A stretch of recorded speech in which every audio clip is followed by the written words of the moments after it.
Had a large hole in the bottom and a large hole in the top with the metal bent out, like some sort of, large caliber 4 or 5 inch projectile had gone through it.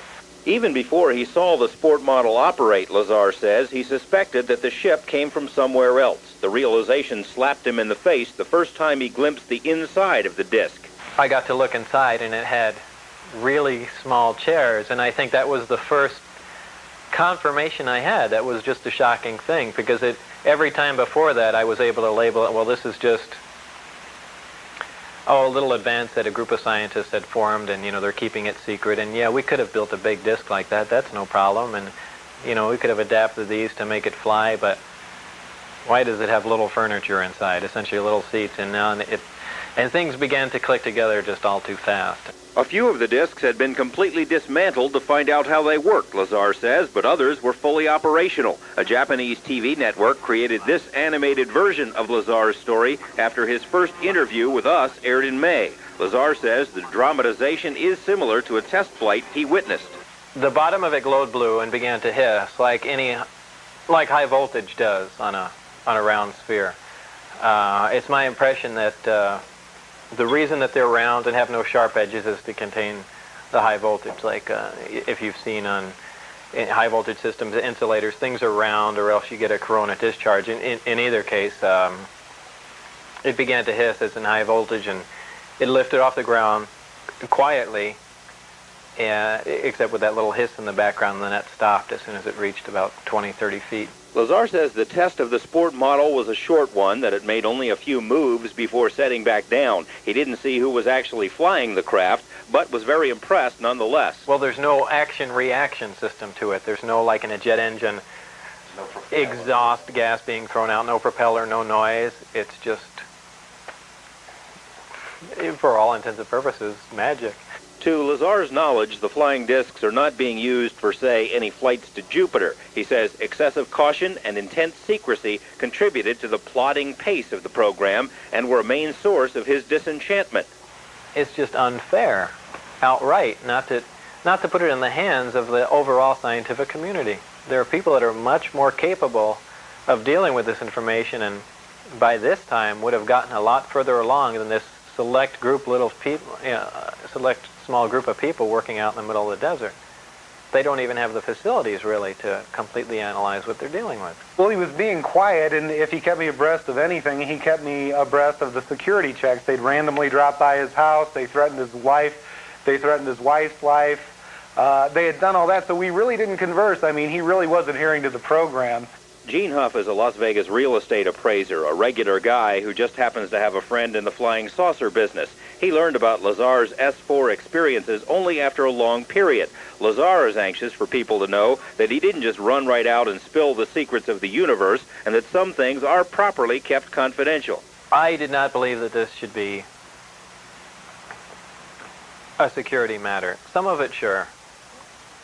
But just the concept that there's definite proof, and we even have articles from another world, another system. You just can't not tell everyone. A lot of people don't believe that, but I do. When he reached what felt like his bursting point, he took Huff and a few others to the edge of the Groom Mountains to see the flights for themselves. A total of 5 witnesses on 2 consecutive weeks managed to dodge security patrols long enough to see the strange glowing object lift above the mountains. It came up above the same mountain. It moved around. It did a step move. It actually went up in the air like this and hovered, then dropped way down. Then it just floated around and cruised around, and then it started coming up the mountain range. This home videotape was recorded during one of the trips to the Groom Mountains. No, what? Did you see that move it did? No, I didn't. It went like this. It went whoom, whoom. Wow, look how bright it's getting. Look at it now. It's getting bright. Not bright enough for me to get the son of a bitch. Here, hold on, right here.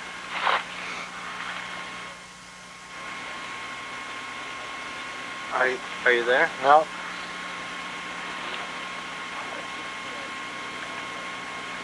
It is bright right now.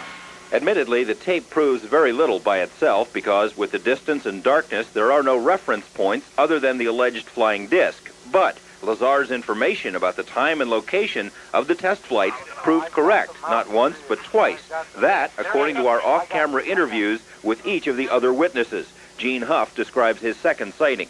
Through the telescope, we had seen it was an elliptically shaped light. You know, that's about, because you can only get so close, even with a telescope, to a secure facility. Anyway, it came by up by us very rapidly. It glowed and glowed brighter like a sun, and we almost got the feeling it was going to explode. It glowed so bright, and we backed up behind the car. Then it went down. It glowed back up a little bit, and very softly glided back over back where the mountains where it came up, hovered for a while, and then just sat down, just like you see in the movies. Bob Lazar isn't the only person to claim inside knowledge of the flying discs at the test site. He's just the only person to say so publicly. We have communicated with several people who say they know of the saucer program. A technician in a highly sensitive position told us it is, quote, common knowledge among those with high security clearances that recovered alien discs are stored at the Nevada test site. A Las Vegas professional who once served in the military and was stationed at the test site says he saw a flying disc land outside the boundaries of Area 51, that it was quickly surrounded by security personnel, and that he was taken away and debriefed for several hours. A man who once worked at Groom Lake as a technician, at our request, wrote this letter explaining how he inadvertently walked into the wrong hangar and saw what appeared to be a large metallic disc under a tarp. It was being examined by men in lab coats. And an airman who worked at Nellis at a radar installation says he and his fellow servicemen watched over a period of 5 nights unusual objects flying over the Groom Mountains. He says the radar images indicate the objects zoomed into range at speeds of 7,000 miles per hour and then would stop on a dime, and that nothing we have is capable of doing that. The airman says that when word of his sighting got out, he was ordered to turn off his radar sensors for that area and told to keep quiet about the matter because it did not happen. None of this means that the military is actually flying alien spacecraft in the Nevada desert. It could all perhaps be explained as some other secret program. Lazar insists that's not the case. We put the matter to the U.S. Navy, which, according to Lazar, is running the saucer show. 4 different naval offices were contacted. All denied having any information in their files. The Naval Research Lab said it conducted a thorough search but found zip.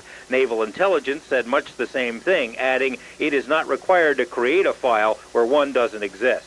A side note, we also requested files on a UFO sighting over Tremonton, Utah in 1952. The Navy spent more than 1,000 hours studying film of that sighting, a fact that's been noted in several publications. But for purposes of our request, the Navy couldn't find those files either.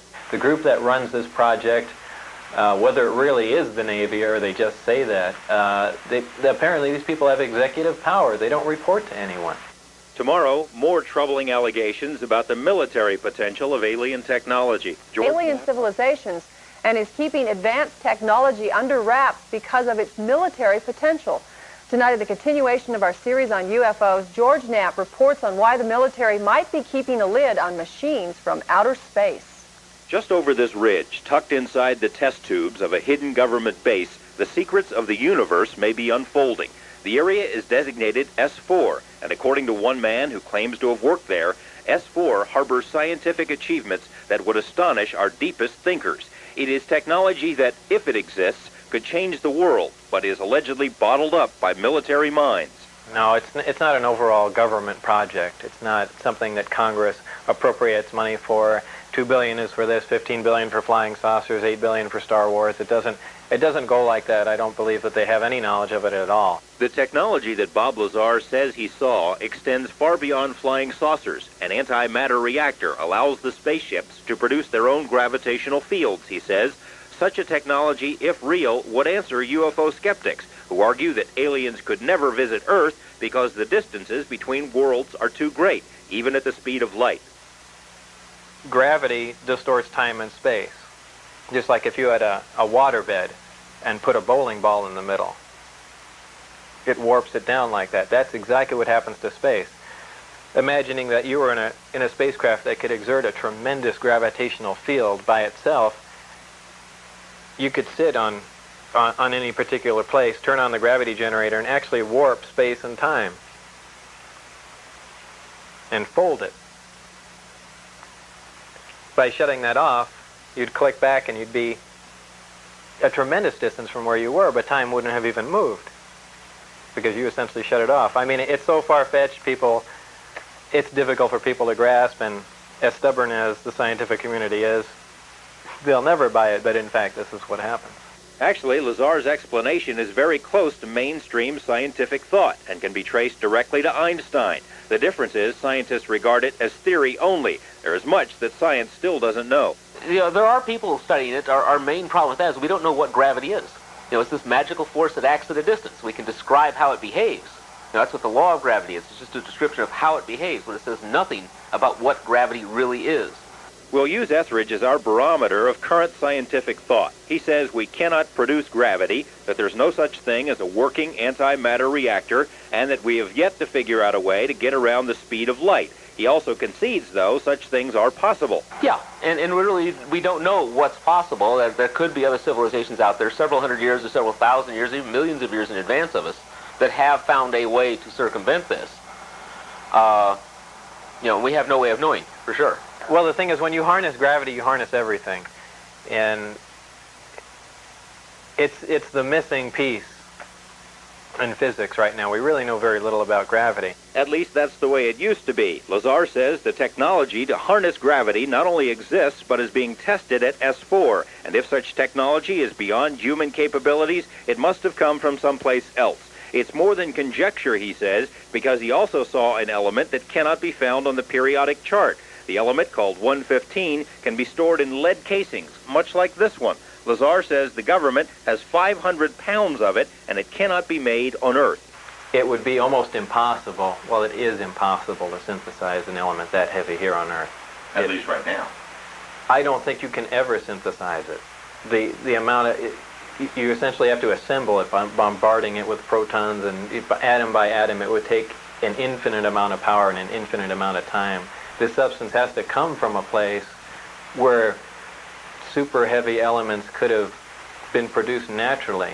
And what sort of place is that? Next to a much larger sun where there'd be greater mass, maybe a binary star system, a supernova, somewhere where there was just a bigger release of energy to synthesize these things naturally. It has to be a naturally occurring element. 115 is the fuel for the antimatter reactors, he says. By bombarding 115, antimatter is produced. A kilo of antimatter could produce the energy equivalent of 46 10-megaton hydrogen bombs.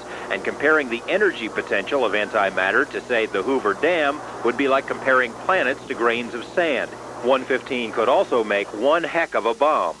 You're talking about hundreds and hundreds of megatons off a small piece of it. It sounds incredible, but a total conversion of matter to energy does release that amount of power, and it isn't that difficult to get the energy out of it. So it's not something you'd ever want to fall into anyone's hands.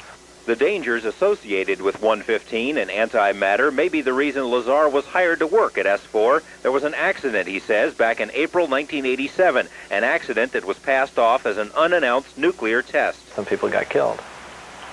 And I was told flat out that, I was one of the people that were to replace these guys. Is this why the government might be keeping the whole matter a secret? Because of the military potential of alien technology? Lazar says he believes the Soviet Union was once part of our research on the flying discs, but that the U.S. kicked the Soviets out after making some sort of discovery. He also believes the program at S4 is operated with funds allocated to Star Wars research, but says he can't prove it.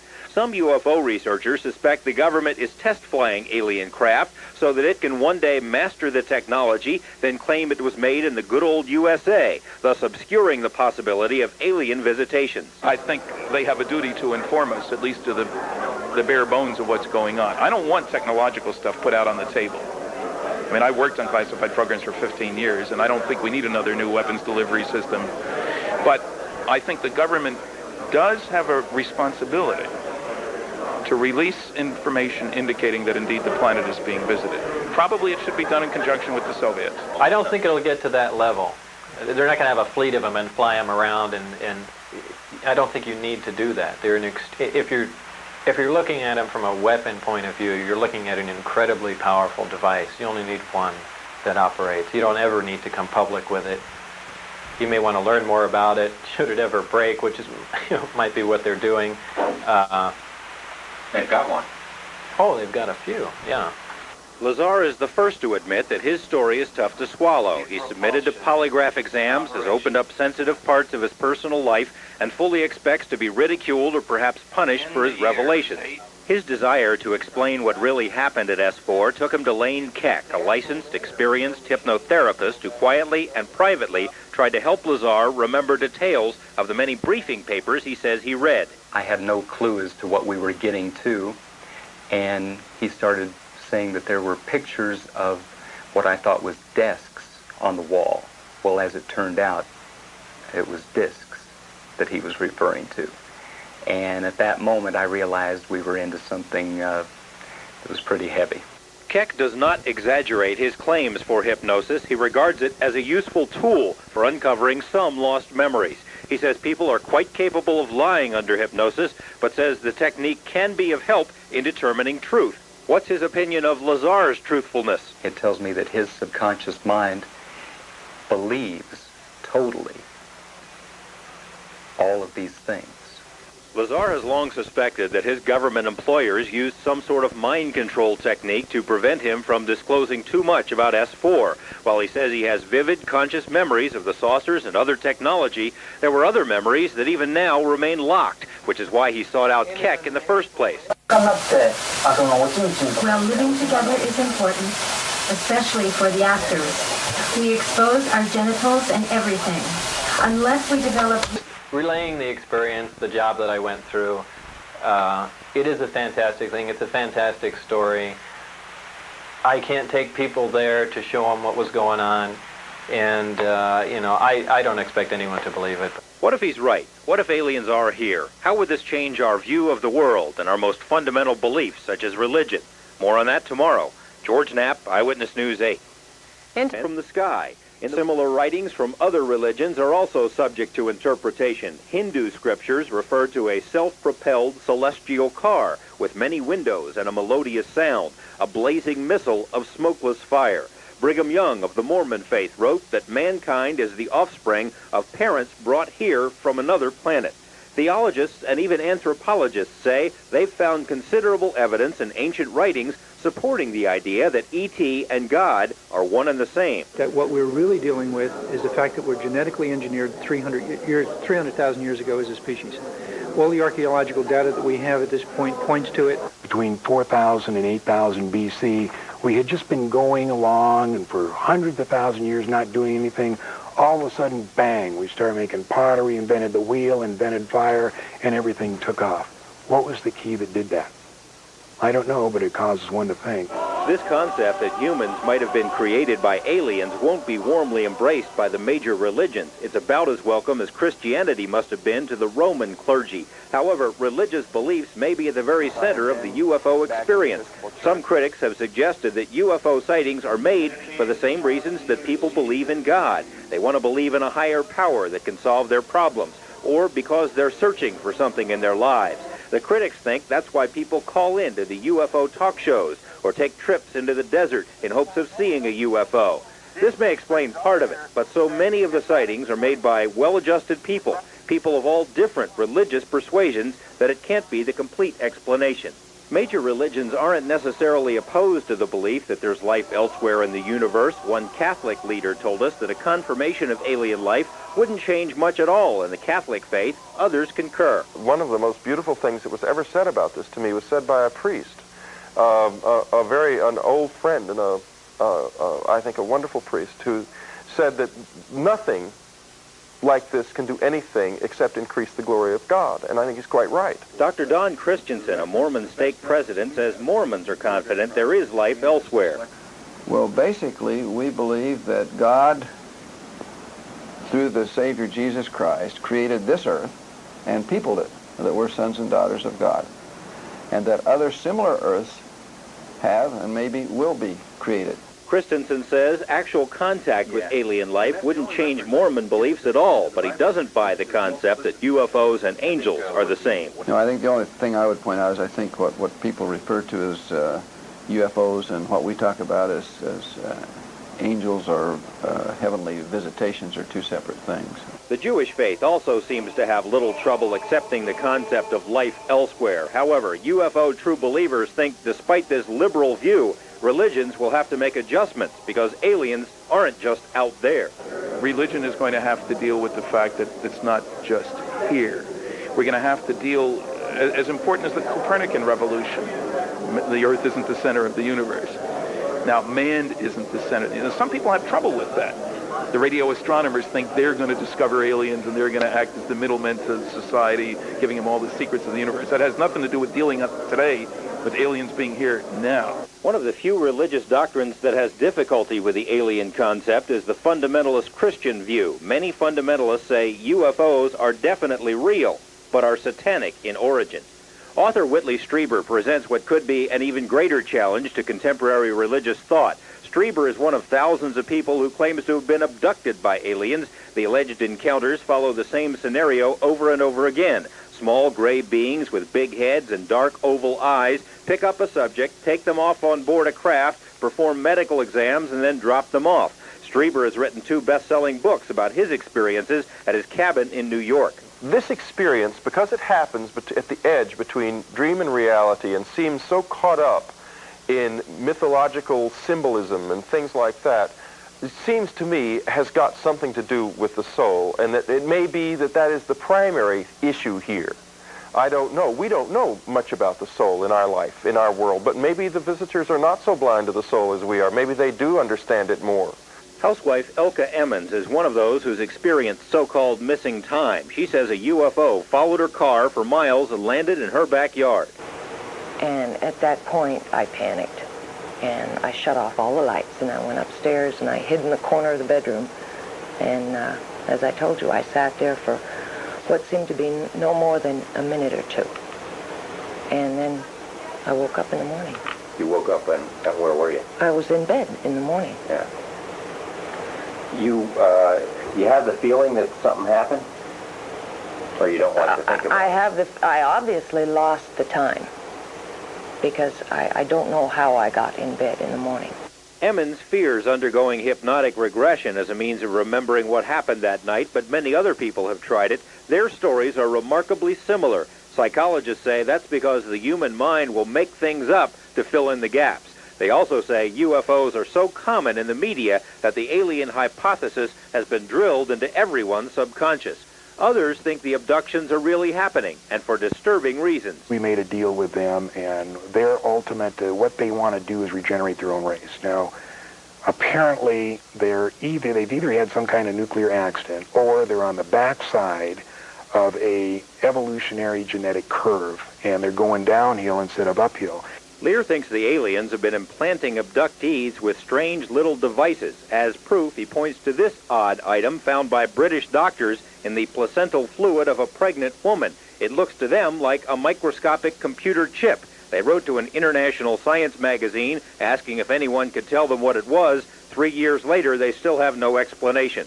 This dark side of the UFO phenomenon has given rise to all sorts of conspiracy theories about why they're here and why they remain hidden. Tomorrow, in the conclusion of this series, we'll examine some of these ideas. George Knapp, Eyewitness News 8. Cover-up may have something to do with it, and that world governments are hiding something. Will we ever find out the full UFO story? George Knapp joins us now with the conclusion of our series, UFOs, the Best Evidence. George? Mary Ruth and Gary, a few days ago in the comic strip Calvin and Hobbes, Calvin, the little boy in the strip, is contemplating the destruction of the environment. He says to Hobbes, the surest sign that intelligent life exists elsewhere is that none of it has tried to contact us. Calvin may be on to something. As we've learned this week, there is considerable body of information suggesting that the Earth has been visited, but we still don't have the smoking gun. We don't have absolute proof that would be needed to answer our questions one way or the other. Tonight, we look at some possible reasons why solid answers are so hard to come by, and a word of warning, some of the descriptions in this story are graphic. This is not a question of legitimate national security. This is a question of a few civilian and military thugs usurping the constitutional authority of the Senate and the Congress and the citizens of these United States of America to cover up an illegal transaction made with an alien nation in which American lives were traded for highly advanced technology. If you're looking for the ultimate conspiracy, UFOs are for you. The story has it all. Aliens from outer space in secret alliance with a government cabal controlled by the Trilateral Commission, selling drugs to finance flying saucer research in a plan to take over the world and put us all in slave labor camps. UFO buff Bill Cooper, for one, says it's all true and that he read it in secret briefings while serving as a naval intelligence officer. No such conspiracy theory would be complete without tying in the John Kennedy assassination. Some UFO people point to this enhanced film of JFK's murder as proof that the gunman was actually the limo driver, a government agent. If you watch it enough times, it almost appears the driver reaches around with his left arm and points a shiny object at Kennedy just as the bullet strikes the president. But what does any of this have to do with UFOs? President Kennedy had taken offense to the sale of drugs to the American people to finance the black projects, and that he thought the American people should know what was happening and aliens were here and be able to decide their own fate. And for that reason, he had to be killed. Former military officer Bill English says he read the same secret UFO reports as Cooper. He believes space aliens are here to eat us, and says he saw evidence of that while serving in Vietnam when he was sent into the jungle to recover a B-52 that had disappeared after encountering a UFO. English says the plane was found intact, but the crew had been mutilated. Sexual organs had been removed, anuses had been removed, cord to the colon, blood had been drained from the bodies completely. As far as we were able to tell at that time, there was no blood whatsoever in the aircraft. Most people associated with UFO research don't buy this dark side of the alien hypothesis, although they do believe there's an ongoing conspiracy of silence involving all of the world's major governments. With so much conjecture and so little hard information, it's extremely difficult to sift through the fabrications and fairy tales. But it's clear the subject has caught the attention of some of the greatest minds of this century. Winston Churchill demanded to know the meaning of flying saucers and commissioned a secret British study back in the 1950s. President Harry Truman, suspected by some of creating a panel known as Majestic 12 to study UFOs, stated if they are real, they're not from Earth. Other prominent names have dropped more tantalizing hints. Dr. Hermann Oberth, the father of modern rocketry, made his beliefs clear that flying saucers were from beyond our solar system. Dr. Werner von Braun, in explaining why an American rocket test had mysteriously gone awry, made this statement suggesting that humans were already in contact with a power from beyond. He declined to elaborate. General Douglas MacArthur was more specific, boldly predicting that the Earth would one day have to unite to defend itself against aliens. General George Marshall confided to a close friend that UFOs are real and that by hovering over our military bases, they've proven they could blow us to bits if they wanted to.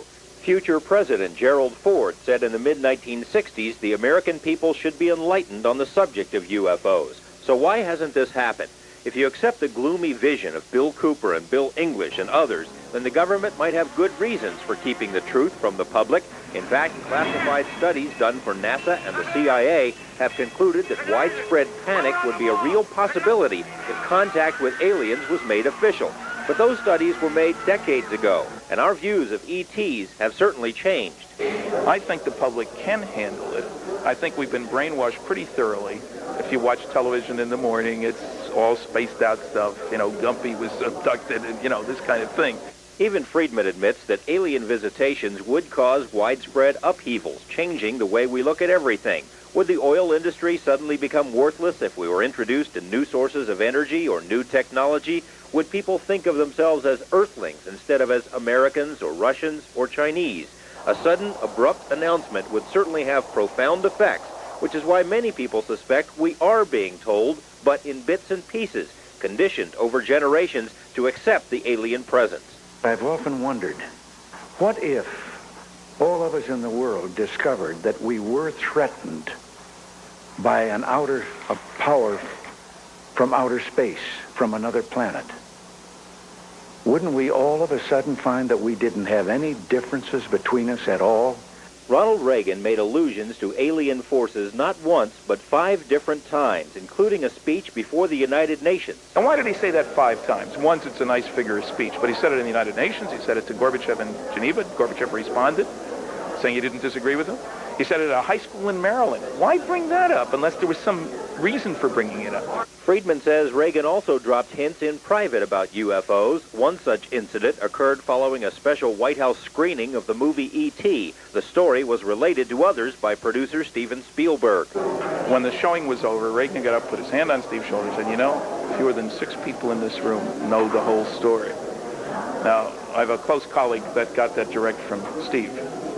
What I'm saying is, our society has been brainwashed. The possibility that the government is using the mass media to influence our attitudes about UFOs is an intriguing one, and not without at least circumstantial support. Consider the general tone of 1950s sci-fi movies. Grotesque, evil aliens were on Earth to conquer and destroy. It's a far cry from the gentle space creatures we know from today's films. It's interesting to note that Steven Spielberg's Close Encounters of the Third Kind had as its scientific advisor this bit actor with the goatee, otherwise known as Dr. J. Allen Hynek, who was chief scientist in the Air Force's Project Blue Book. On television, we've got ALF and Alien Nation, different approaches to the theme of humans adjusting to an alien presence.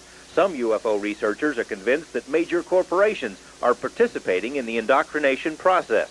Even in the print media, you see this sort of thing constantly. This is a corporate advertisement by Amoco Oil that runs in Phil Klass's favorite magazine, Aviation Week and Space Technology. And there's no direct reference in the dialogue to this high technology advertisement other than the picture itself. And I think what they're trying to tell us is that the picture speaks for itself. Would private interests participate in the conspiracy? In 1969, several requests were put to the Rand Corporation for copies of a UFO study it had reportedly done for the government. Rand denied any knowledge of such a study, but here it is, written just a few months before the requests for copies were made, and concluding that the UFO field deserved much more study than it was getting at the time.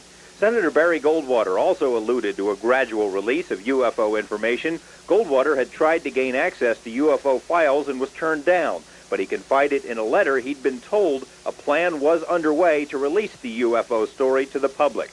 As a presidential candidate, Jimmy Carter vowed to completely open the government's UFO files because Carter said he had seen one himself. In 1977, there were hints in national magazines that disturbing revelations were about to be made by the president. They never were, and Carter didn't open the files. We wrote to ask him why, and were told Carter is too busy for any interviews. Perhaps the secrecy isn't the government's idea. Perhaps it originates elsewhere. It's quite obvious that the secrecy doesn't even originate with the government. Why don't the visitors land on the White House lawn and make themselves public? Why didn't they do that this morning? The reason is they themselves are the architects of the secrecy. Strieber, who claims to have been abducted by aliens several times, says that humans should not presume to understand the motives of the visitors. Perhaps they are adhering to Star Trek's prime directive, non-interference with developing species. If the aliens have been observing Earth for any length of time, they've witnessed untold examples of war, barbarism, and environmental destruction. UFOs have been chased and shot at, and would probably be suspicious of any culture that produces dissect and alien games for its children. Maybe they're not ready for us. Are we ready for them? So people are used to the idea that there's probably other life out there. And for it to contact us, I don't think would be major disruption. So you fear the unknown. If you know all about UFOs, the fact they're here, there's going to be no panic. That's the excuse they've used since the Orson Welles Mercury radio program in 1938. The people did panic. We are far more sophisticated than that. I really would like to know. I really would. And I really would like everybody to know. I think it's extremely important that everybody have the truth. I think people need to realize that, yes, there has been an alien visitation. They're here, and I don't think that will upset people. It might upset them that the government has hidden it, but I don't think they'll fear that aliens have actually been here as much as they fear what possible tidings the aliens may bring. It's true. What I have seen is true. I don't know about the big story, where they came from, what they're like, but certainly these crafts came from another, not just another planet, another solar system entirely, extremely far away, and they're here.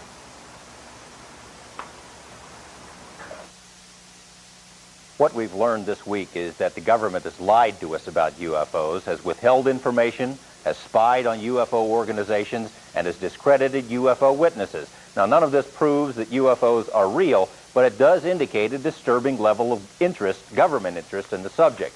If the government won't tell us what it knows, what about science? Well, science is supposed to stand for the investigation of the unexplained, not the explanation of the uninvestigated. And so far, science has avoided the subject like a plague. It's like what Roy Neary, the main character in the film Close Encounters, had to say: all we want to know is what's going on. Maybe this answers my own question, all that black in that one document you showed. What about the Freedom of Information Act? Well, it has been useful. We used it. It's been useful in the past for getting some information out of the government, but it's almost like the only stuff that comes out is what the government wants to release. We filed FOI requests with the Navy, the Air Force, FBI, CIA, and NASA, and got really very little information. And some of the information we requested and were told didn't exist had already been released to other people who had asked for it. So obviously, they're not releasing everything. There are some people who have been fighting the National Security Agency and the CIA to force them to release the documents that we saw in that piece that were blacked out, and the government has withheld it on the grounds of national security. Well, George, a lot of time people call for a congressional hearing. Would that do the trick? Well, I think Congress has held hearings on the subject twice before, once in 1966 and once in 1968. In 66, only the Air Force was allowed to testify. In 68, the witnesses were allowed to talk about UFOs, but they couldn't blast the Air Force to talk about Project Blue Book. Now, if they were going to have another congressional hearing, they'd have to make sure, for purposes of public satisfaction, that it was completely unrelated to government people. People without ties to the CIA, people like that could not be involved with the investigation. We should also point out, though, if you want to get the real story on this, there are people probably watching this program right now who know a lot about this subject, living right here in Nevada. And our number is in the phone book. We should point out some of these people have already called us, and that this investigation will continue, and that we're planning a 2-hour special, including all the stories we've done so far, later on in this month. Okay. It has been fascinating. Thank you, George. Thanks, George. Worked at Los Alamos National Labs. As a physicist? As a physicist, and essentially hired as a senior staff physicist at Area S4, essentially for what I was told anyway was United States Navy. Where is S4? It's about 10, 15 miles south of Groom Lake, about 125 miles north of Las Vegas. How'd you get the job? I really don't want to mention the guy who I got it through, but I was referred to a person at EG&G to drop off my resume to. That's where I was interviewed. So the job is completely unrelated to EG&G. What'd they tell you were going to be doing, or did they tell you? No, they really didn't tell me till the very end. It was, they said a job of, a high technology job, something that I'd be very interested in. Okay, so you get hired, and what happens? You fly up there? Fly up there. First day was reading briefings and that sort of thing, and it became evident to me pretty quickly the level of technology they were dealing with, gravitational propulsion, and things that science really has only barely touched on.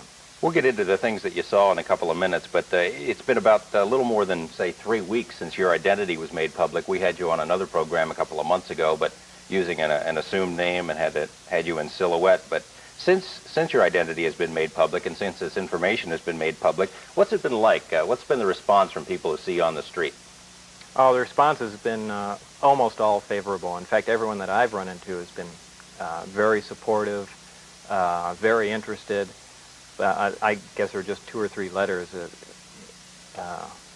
From people who don't believe you? Yeah, essentially.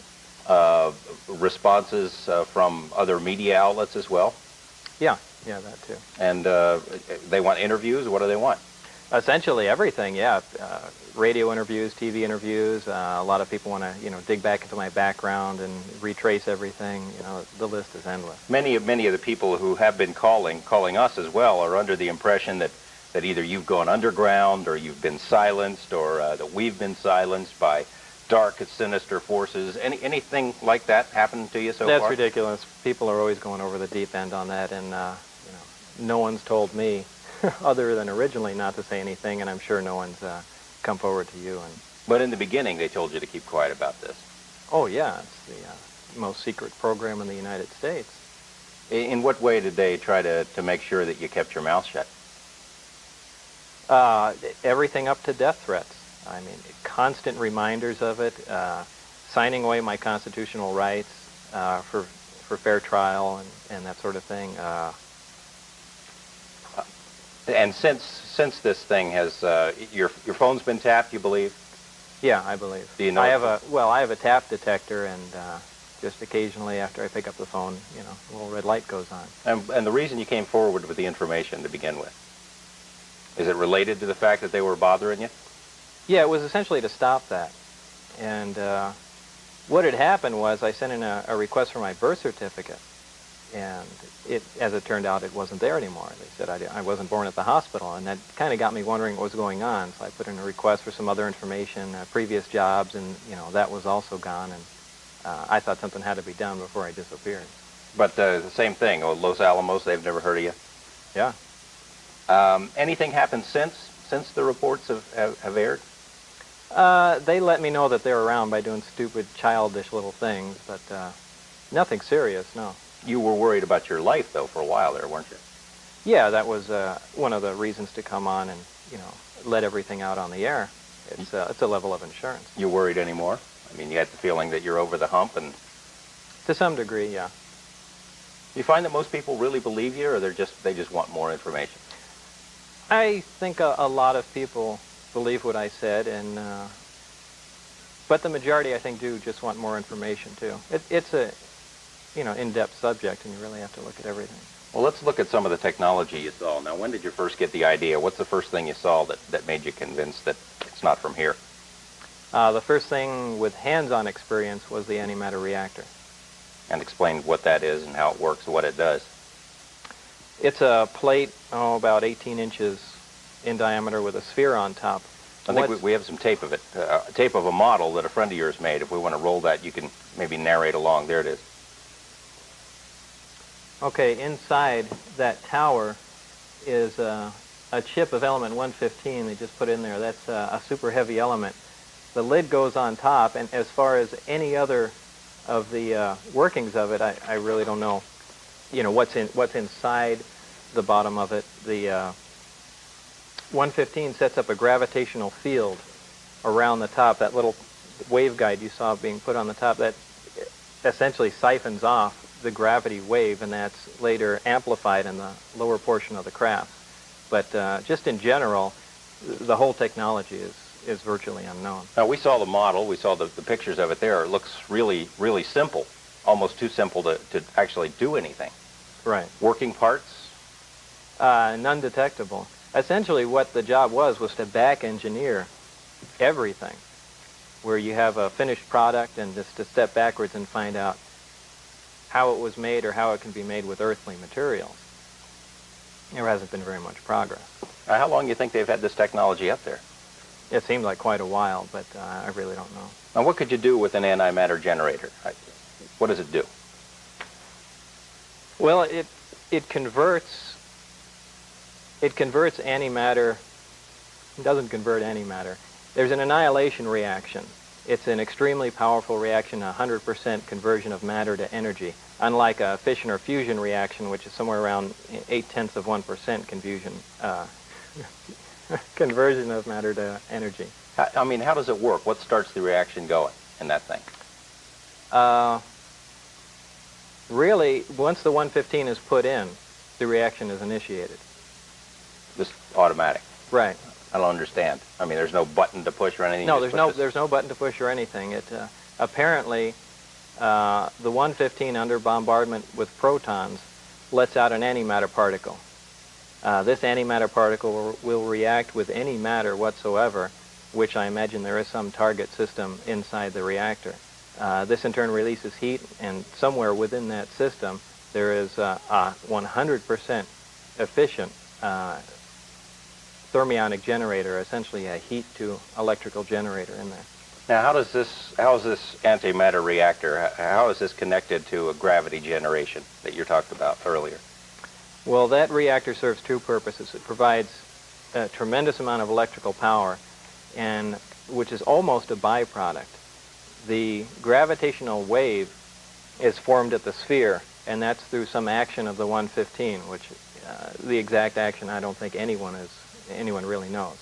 The waveguide siphons off that gravity wave, and that's channeled above the top of the disk to the lower part where there are 3 gravity amplifiers, which amplify and direct that gravity wave. In essence, creating their own gravitational field. Their own gravitational field. You're fairly convinced that science on Earth doesn't have this technology right now. Well, we have it now, I guess, at Right. S4, but we didn't create it.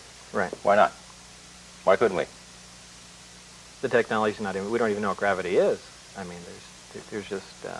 Well, what is it? What did you learn about what gravity is? Well, gravity is a wave. There are many different theories about wave included.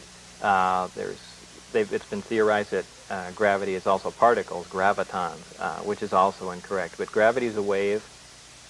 The basic wave, they can actually tap off of an element. Why that is, I'm not exactly sure.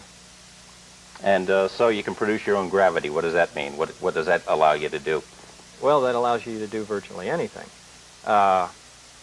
Gravity distorts time and space. By doing that, now you're into a different mode of travel, where instead of traveling in a linear method going from point A to B, now you can distort time and space to where you essentially bring the mountain to Mohammed. You almost bring your destination to you without moving. And since you're distorting time, all this takes place in between moments of time. It's such a far-fetched concept. But, we're going to get into it a little bit more. We're going to take a short break. Stay with us for more of On the Record. With Bob Lazar about flying discs, alien technology, and other matters. Now, of course, what the UFO skeptics say is, yeah, there's life out there elsewhere in the universe. It could never come here. It's just too darn far. With the kind of technology you're talking about, it makes such considerations irrelevant about distance and time and things like that. Exactly, because when you are distorting time, there's no longer a normal reference of time. And that's what producing your own gravity does. You can go forward or backward in time? Is that what you're saying? No, not essentially. It'd be easier with a model. On the bottom side of the disk are the 3 gravity generators. When they want to travel to a distant point, the disk turns on its side. The 3 gravity generators produce a gravitational beam. What they do is they converge the 3 gravity generators onto a point and use that as a focal point. Then they essentially bring them up to power and pull that point towards the disk. The disk itself will attach onto that point and snap back as they release space back to that point. Now, all this happens in the distortion of time, so time is not incrementing, so the speed is essentially infinite. We'll get into the disks in a moment, but the first time you saw the antimatter reactor in operation or demonstration, you had a couple of demonstrations. Tell me about that. The first time I saw it in operation, they just put, a friend I worked with, Barry,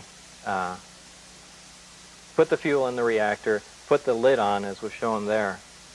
Immediately a gravitational field developed, and he said, feel it. And it felt like you bring 2 like poles of a magnet together, except you can do that with your hand. And it was fascinating because that's impossible, except, on something with great mass. And obviously this is just and it was a repulsion field.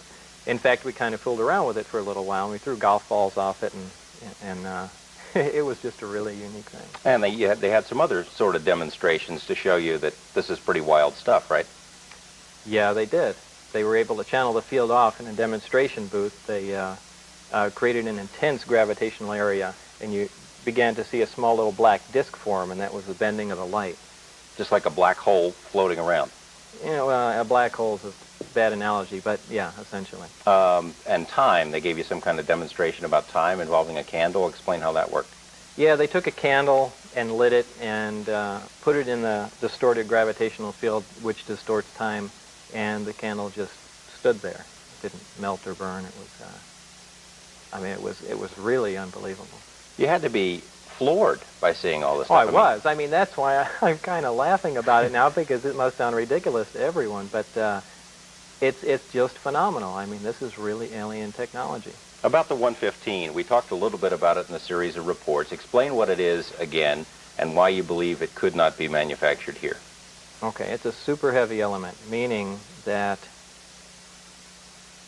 on the periodic chart, which lists all the elements found on Earth and that can be synthesized, it's, I think the highest element we've synthesized has been about element 106. Now from 103 or actually anything higher than plutonium up, the half-life begins to drop. In other words, the element disintegrates. When you get up to element 106, it's only around for a very small amount of time. Even science today theorizes that up around element 113 to 116, somewhere in there, they should again become stable. This is in fact true. That's what element 115 is. It's a stable element. To synthesize it would be impossible. The way we synthesize heavy elements is we take a stable element like bismuth or something like that, or plutonium, whatever, put it in an accelerator and bombard it with protons. Essentially what you're trying to do is plug in protons into the atoms and increase the atomic number. To do that to the level of element 115 would just take an infinite amount of power and an infinite amount of time. What kinds of things, what capabilities would a heavy element like this have? I mean, other than producing power. Obviously, it can produce a lot of power, right? Well, it in itself is not antimatter. It just has a unique property of producing it. Any of the other basic properties it has, I really don't know of. But using just the antimatter producing property, the potential for a weapon is staggering, is absolutely staggering. Like what? I mean, a pound of it, what could it do? Well, 2.2 pounds is the energy equivalent of 47 10-megaton hydrogen bombs. I mean, it's a good bang, and a pound of a super heavy element is, maybe the size of a plum or something like that. I guess what I've heard most from the people who just don't buy the whole story is that, sure, maybe you worked at an area called S4, and maybe that it is a secret area, but what you were shown is stuff that we've made. That we made this 115, if it is 115, that we made the flying discs, that we made these antimatter reactors, because these are advances that you just don't know about. Hardly. Why not? Well, the 115 is impossible. I mean, and the fact that the main job of everyone there is to find out how everything's made, I mean, that just contradicts everything right off the bat. The materials are completely alien to us, and just the overall idea of the project is, hey, can we duplicate this with materials that we have here? So obviously it was something that was found, or given for that matter, and we're just trying to duplicate it. The 115, where do you suppose it came from then? I mean, what kind of an environment would that kind of The only place that 115 could be made would have to be in a natural situation, somewhere maybe on the fringes of a supernova or somewhere around maybe a binary star system where there was more mass in the primordial mix of that system, where heavier elements would have had a chance to form when the stars were collapsing and there were huge amounts of energy being released, something along those lines. It has to be a naturally occurring element. All right, you saw antimatter reactors, you saw gravity propulsion systems in flying discs, flying saucers, you saw this element 115. You also read a series of reports that had other stunning information. Can you give an overview of the kinds of things that were in these reports? The reason I didn't do that before was, first of all, they were just reports. Everything else I had hands-on experience with. Now, there was lots of strange information in the reports, but there again, it's just printed material, and it could be disinformation. I don't know. But certainly, the information I did read in the reports about the 115, the disagram, I mean, that all had, material that related to that. The reports went into aliens and even went along the lines of religious background. Well, we should let our audience know. I mean, we discussed this when we were putting the series of reports together, whether to get into the alien thing or not, and we decided not to for the time being. It's not like you're hiding something from the audience or whatever. It was just a decision we made. But you did see reports, whether they're true or not, government reports about aliens. What were in the reports?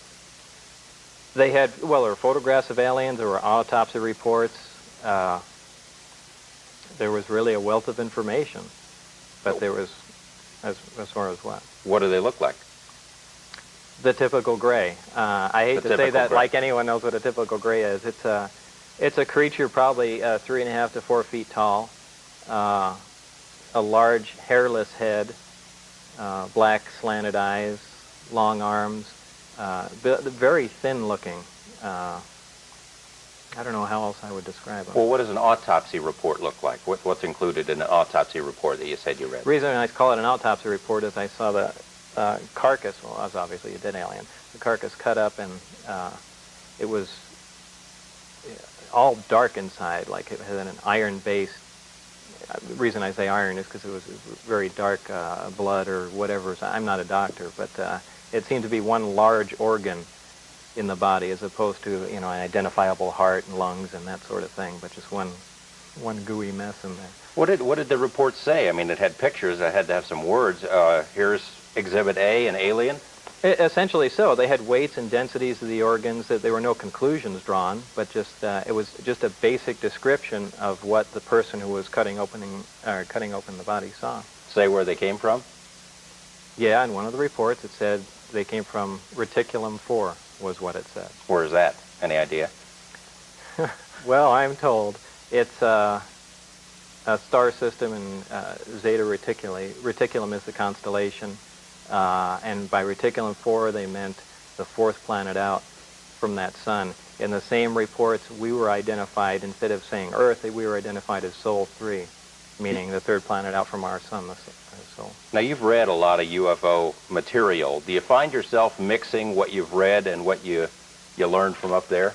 No, that's why I stay away from the UFO researchers and things like that. I really don't want to be associated with that. I don't research the stuff. It's interesting to read, but no, I'm not mixing anything that I've read in this stuff. We're going to get into that a little bit more. We're going to take a short break. Stay with us for more of On the Record.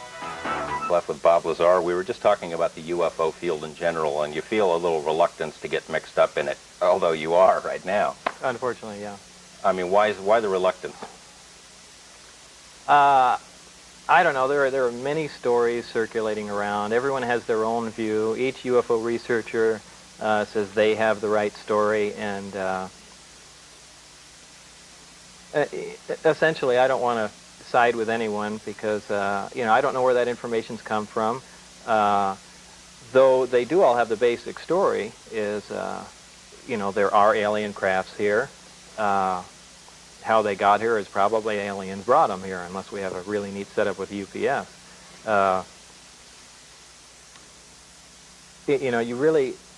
There's just so many different factions of them, and they all kind of war between each other. I really don't want to get associated with them. Before you got into the program at S4, though, you had an interest in UFOs. I mean, it must be hard for people to swallow that here's a guy who has an interest in it and he gets hired into the program. Well, it was a very brief time there. I had sent out resumes to several places because I wanted to get back into the scientific field again. Almost simultaneously, I met John Lear and read some of his material, and initially I thought he was just absolutely crazy. But apparently he did have a good source of information because, as it turns out, some of the information that he had, I actually had hands-on experience with. But your regard for UFOs in general, I mean, as a scientist, did you think there was something to it, or was absolutely it just not. Absolutely nothing? No, I would have stood on that till the day I died. That was bunk. Many of the people who've been calling are UFO groups or UFO researchers who have demanded that you talk to them. We've got to talk to this guy. We want to give him a lot more publicity so he stays alive. We want him to give us information so that we can further check out his background, etc. We want to protect him. We want to help him. You've resisted. I mean, you've done this program. You've done a couple of reports with us, and you've done a radio show or two. But in general, you've resisted going into the UFO circuit. Why is that? Well, just like I mentioned before, I just don't want to be associated with those guys. And how many people are you going to open up your background to and let them, run rampant through it? I mean, private detectives, every UFO group in the world wants to do that. The idea was for me to release the information, essentially to protect myself and take some of the heat off. And I've done that, and, that's all that needs to be done, really. Certain UFO researchers claim they've been getting information from you all along. You've been leaking stuff to them, and that they've read these reports that verify the information. You've been working with UFO groups while you were in the program at S4? Not UFO groups. I did mention a couple things to some people. That's all I'm going to say. Okay. In essence, were you breaking your vows that you know that you made to the government? Yeah. And why did you feel that was necessary? I mean, you took an oath, didn't you? Yeah. But look at the magnitude of what was going on. I believe that some of the technology, maybe all of the technology should be kept secret until we have a handle on everything. But certainly the overview of what happened just cannot be a secret from anyone, not just the American people, but the rest of the world. Let out the basic fact that we have these crafts at one time. Aliens did at least visit and drop off something, however they got here. That there was some contact made, and then cut it short. You don't need to release information on the gravity generators, the weapon potential, which is enormous, and so on. What could you do with that? We got about a minute left. What could you do with that technology? If, say, you took the flying discs, the antimatter reactors, the gravity generators, gave it to Los Alamos or Livermore, let them examine the potential abilities of this stuff. I mean, how would it affect life on Earth if this stuff was widely available? And mass producible? Yeah. That's tough to say. I mean, you have a completely different mode of travel. What happens when you can play with time? That gets into a really deep philosophical, question there. But I mean, it would change a lot of stuff, change everything. Oh, yeah, it would change absolutely everything. Think it'll ever come out? Personally, no. What do you hope happens, both to yourself and with this information? That there's been enough thorns put in their toes to where they do try and release something. We'll have to have you come back, Bob. Thanks for joining us. We'll see you next week with more of On the Record.